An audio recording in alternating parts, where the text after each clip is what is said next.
So I have AIDS now? But it's just a number. It's a way of flagging how much care a patient needs. Season 2, we're really leaning in with the subject matter. Trans women living with HIV, gay men living with HIV. There's a lot of death this season, a lot of funerals. Death is in the air. It's 1990, New York City. We're in the middle of a plague. No. He was so young. Just barely started living. I don't know how much more of this I can take. The show opens at Hart Island, which is something that I had never heard of, which is an island on the outskirts of New York. It was initially a tuberculosis ward, and it became the place for unclaimed bodies, unmarked graves, graves with a number. The fear was that if these bodies were buried near residential communities, then maybe HIV was going to seep into the, soil, and it would get into the, water. And so they just wanted the bodies to be away. Each one of these heart-shaped rocks represents someone buried here, left by someone left behind. So what now? We pray for strength to keep fighting.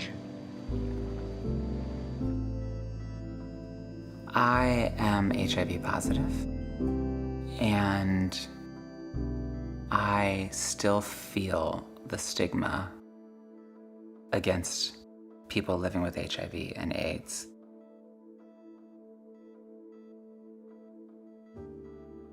I've seen my sisters pass from suicide, from HIV, and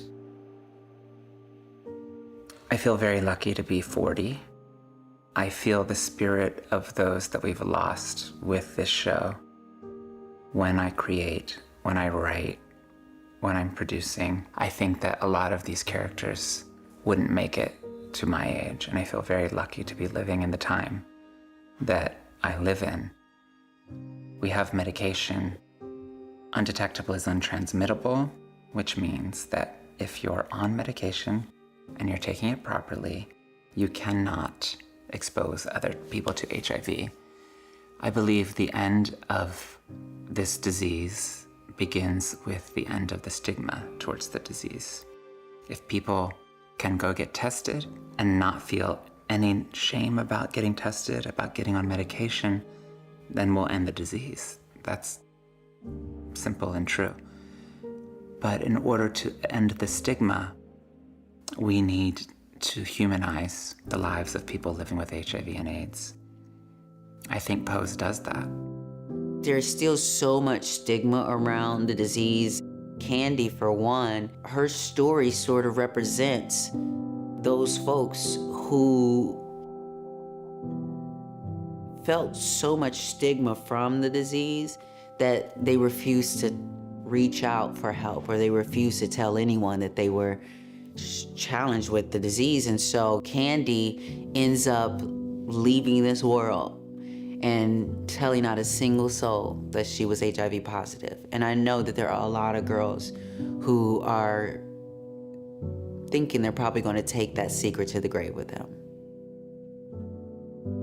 A lot of people either they block themselves from that message because it's too much, and they don't want to have to rehash the past that they had to live. And then there are some, mostly the younger generation, who hasn't heard anything about the epidemic, so they don't feel the need to really learn anything, and they're out here not protecting themselves and, doing things accordingly.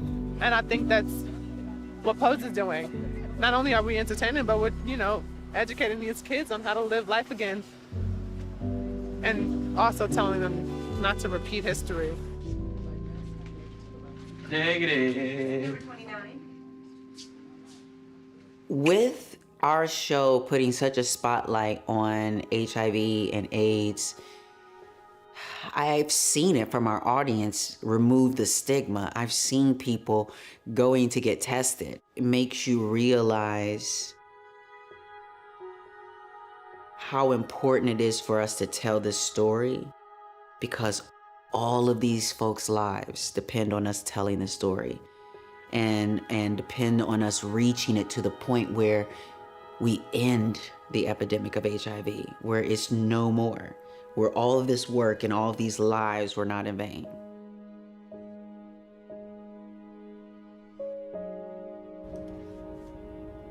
I'm scared. To die or to live?